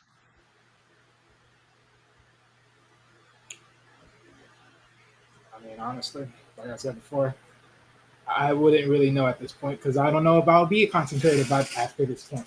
But one thing I will give everybody a little piece of news. I mean, before this Oh, I'm about to say something else. But before the shebang of Windows 10 closing out and sending me out, don't worry, ladies and gentlemen. There will be shows coming soon enough. There's a list already being built. I don't know if this will be the final drop off or there's more I can see based upon the collections of clips and things of that nature of ideas that I've seen that I'm incorporating as I go to talk about because there's a lot of decent shenanigans that have been made, a lot of heavy punch to the gut that is well deserved in my opinion that has been said about a particular anime. And amongst other things as far as things that people have asked us to go in a deeper um, tangency of and of just what anime is. Of course, there's other Easy. things that we talked about as far as in our second conversation, as far as what's the difference between American animation and Japanese animation, where I pretty much stated that I would not put comic books with cartoons. Ergo, meaning I would make that a third filler of where it's actually a different contingency since it does have story building, just on a different standard. That So is, you're right. I even mentioned that part that you mentioned about it. The one somebody say something stupid. I was looking for that clip that he gave to me, and that somebody say to replace Ursula to replace One Piece at the Emperor, and I was like, no, that's that replace Bleach. oh, Bleach. Oh, sorry, Bleach. You're correct. With Bleach. And when I heard that, I was like, do you know the history of anime? Like, this is what I was trying to say. I and I said it maybe during the pandemic that would increase the fan base of anime. That could be the case because everybody was stuck home, right? And I'm sure people were looking to turn to what, and they got into anime. And the list I was sharing earlier showed the popularity of certain studios that produced great anime in the last 2 decades. Which means you're referring from the early 2000 to 2010. That's the first decade. Second decade from 2010 to 2020, and coming up to now, right? But no one never thought about the anime that came out during the 90s or the 80s. I mentioned to them on this show that a few anime Gundam for the perfect Gundam show that anime have been here much longer than that. So we might have a discussion about who are the original emperor of anime and why we call them the emperor anime. Jay the Cat will soon be joining our panel as part of the Anime Unlock team, but I think he may have a twist on what anime should be considered to be the emperor. I think that could be a discussion we should have on the upcoming show about who are the real emperor animes. Because too many people, and you did show me some clips. I was like, we might have to walk away from doing anime review and deal with some of the bullshit that people be saying. Because if you want to base on what you see in the Western world, aka United States, it's not enough. Anime have been here longer than that. Because if we want to consider the emperor anime, you got to consider who laid down for the anime community from the very beginning. It's not so. Am I wrong, Wally? Say it one more time. If we want to talk about who to be considered the emperor of anime, we should be referring to the one who laid down for the anime community from the very beginning. It's not so. Well, funny enough, And ladies and gentlemen, that little clip piece will be a part of the show. If you wrote it in yet. it'll be there, but I think we need to do this. If we go do the emperor of anime, we start doing the big three of each generation. We might have to do that. And once again, ladies and gentlemen, David is just throwing away the shows to you already as it is because that's even on the list. I'm just saying because we had it argument behind the scene. One thing to talk about the emperor anime, but we need to do the big three of every generation of anime. Because the generation for anime for the 2010 to 2020 will be different from 2000 to 2010. Then for the 2020 and going forward, that will be a debate. Who we consider to be the big three. And I'm not sure if me and Wally will be the referee alone because we might get called old head We don't know what we're talking about, kind of thing. Or they might say that we are being biased. You can't be biased because it's already locked and sealed by most people that already know it. And Nothing to do this around. generation, of anime, there's too many competition right now. Because there's some anime coming in for the juggler. They're coming for the titles. I mean, what this generation will be the 2020s, whoever that ultimately is. Since technically, I haven't watched a lot of 2020 animes because of timing. But I mean, what I think 2000 is already set in stone from a lot of people. 90 set in stone, 80 set in stone. I think what anime goes back to like the 60s, so those are set in stone. Mm-hmm. 2010s and 2020s are the only things that I haven't really dig deep to even know who's the runners for that. But yeah, So, ladies and gentlemen, we have something we can really throw our. I won't say don't throw money. But I didn't watch. I watched the fight this weekend after I had to deal with some issue. And I told my son, "You're not gonna believe it, Wally." My son was so locked down saying Canelo would win the fight. I said there's a chance Crawford could win it because he seemed like an OG. Everybody sleeping on him. And turned to find out he handed the fight. And my son was more like in a fix almost the whole week.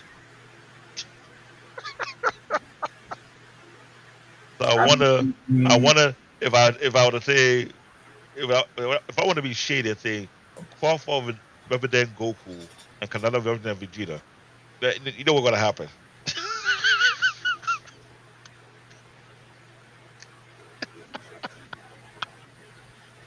Get it? I mean, I get the reference, but no. He's not laughing because he's a Vegeta fan. No. Ladies and gentlemen, Pause. this, this, No. I will not have no one fucking dare talk for me. One, this is the problem that I hate with people. Just because someone talks about someone more highly than the next person doesn't make them a super fanboy. It just means you're just speaking on some facts for the time being. Okay. So again, no. Again, I get the whole standpoint, but here's the problem where I don't agree with the whole standard of how you made the thing. Because again, yes, you can sit here and say Canelo is power. You can sit here and say Crawford is more technical. Or at the same time, you can also sit here and say there's a different weight cut and everything else. Last time I checked, okay, yes, you can say Crawford's taller, which technically Goku is taller than Vegeta. But let's be honest, it's not even the same height requirement of both of these guys even facing the same height. Yes, Crawford is definitely more taller than he is. That's very much true, but that's done. Two, these two guys are fighting on different set of martial arts skills. That's another freaking thing. So again, I get it, but then at the same time, for the overall comparison, no. And I did that because Canelo fought with two of the very best boxers of all time during his time in the career in boxing. He fought with Mayweather, yes, and he fought with Crawford. And he can tell between both two. He said Crawford better than Mayweather. But Canelo is way more experienced in that division because he has fought a lot more fight in that division. But Crawford have done 3 different weight divisions. So I didn't realize he the undisputed champion in all 3 weight class. I was like, unheard of. And everybody keep calling him boring. I trying to figure out why they keep calling the guy boring. Well, yes, he's very technical. He understands boxing better than anybody else. But compared to Mayweather, he was right there in his face. Mayweather like to do a lot of running around, but he stood right there and he was playing a master class. To the point that even boxer commentator had to dissect his skill set. And like, this guy was next level. He was doing things that no one expected him to do. Like, I mean, the fight was very common sense. Anyone that seen the fight, you knew why Canelo lost. Where was the basics? Where was the jabs at? Nowhere to be found. You were really just looking for a heavy shot and then looking to drop him down. I mean, the only jab that you had was a shovel hook to the freaking body. Congratulations. That is true. And I was watching the whole fight. It's like almost like Crawford was dictating how the fight going to be because he controlled the pace. And even though he did mostly jab, he did got some heavy hit in too. But the guy's stamina didn't make no sense. He was the same the whole 12 rounds. So, and I heard Mayweather made a lot of money off the fight. A lot of But, people made money off the fight.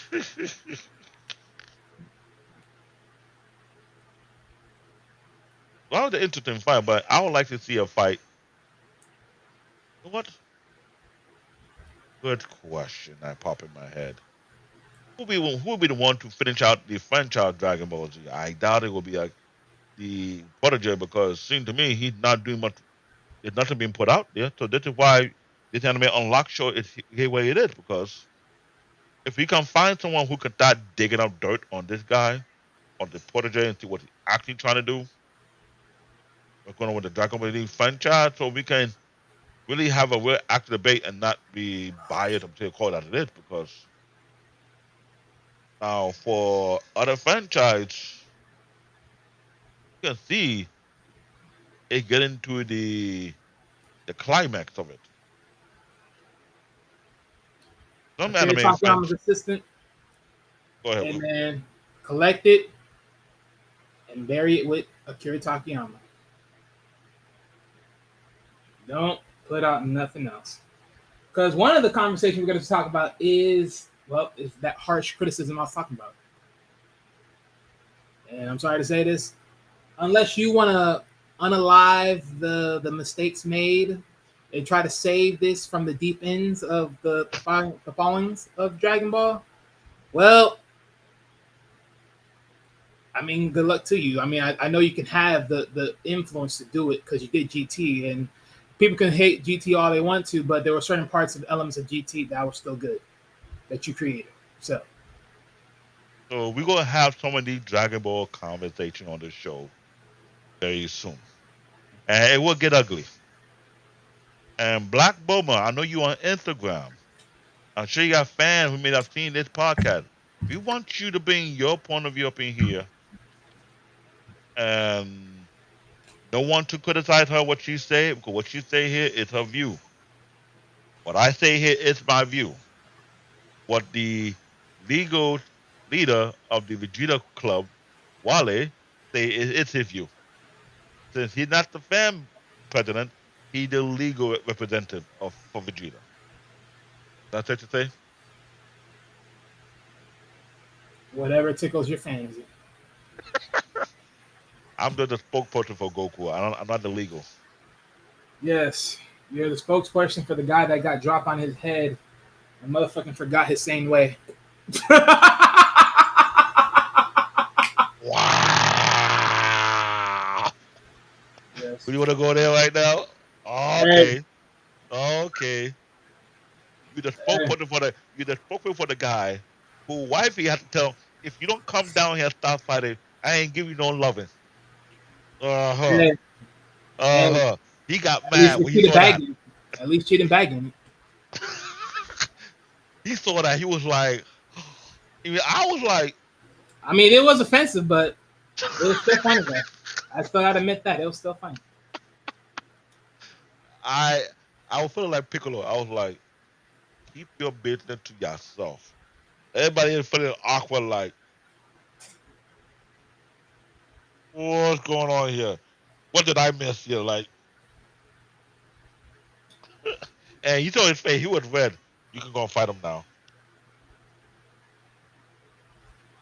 Now, if you ask me, that's more niggerish. Saying, if you don't come down here, you ain't getting none tonight. Now, how many guys will do that?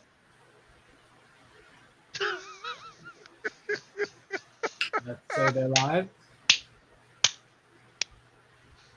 So, in other words, you could be in a boxing match, but I win the championship, and she don't care about you winning the championship. If you don't come down here right now and come home, you ain't getting none. And you're about to win the championship belt.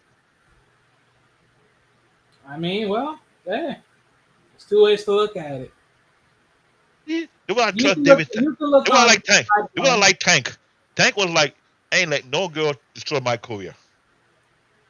Got rid of that crazy woman, went on and started winning belt. See?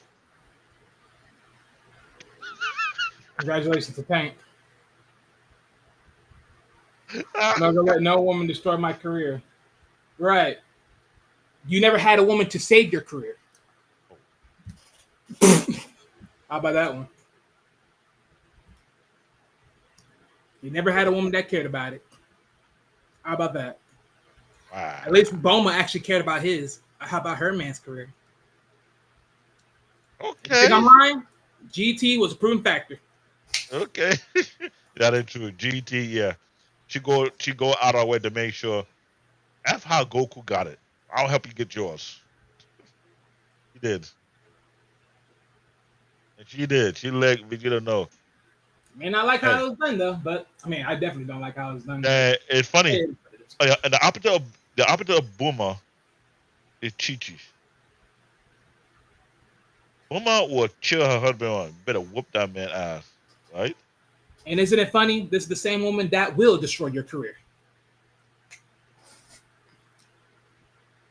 True. Uh huh. It's That fine. graveyard is still digging up, isn't it? Hey.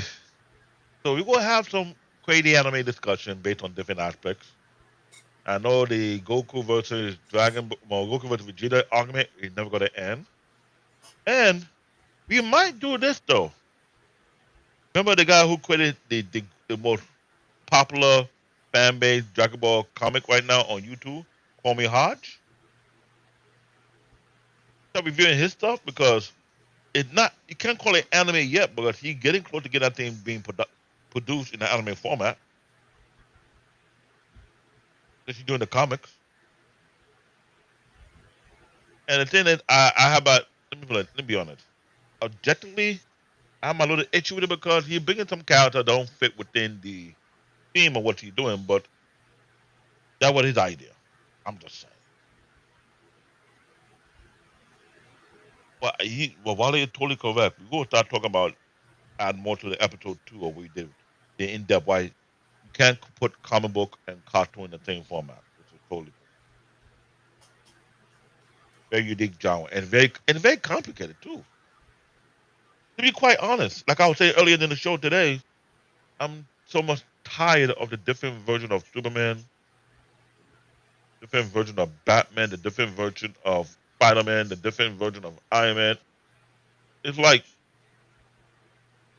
there's not one consistency of any character comic book right now. Not one. That sucks.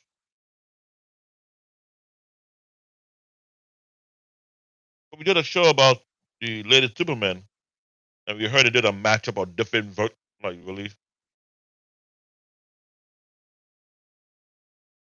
It's like saying taking different version of two potato pie and put it all in one. What kind of flavor would that be? Wally? What happened? You take different versions of sweet potato pie you see in the cafeteria and put it together in one. How would that taste come out? You put a sweet potato pie on your No, table? different version of sweet potato pie that you find in the cafeteria. Take them all together. They're not made the same way. Take them all together and put it together. How would it taste to you? I wouldn't know. So that's what to do with the comic book character like Superman, Batman, etc. Too many different versions. There's no one consistency. Because each based on every writer of that particular character that joined in the team, try to put their own twist to it. No, he should have this power. No, he should have that power. No, he should have this power. What Goku need to do to that character is do Hakai and think about to Superman. How about that?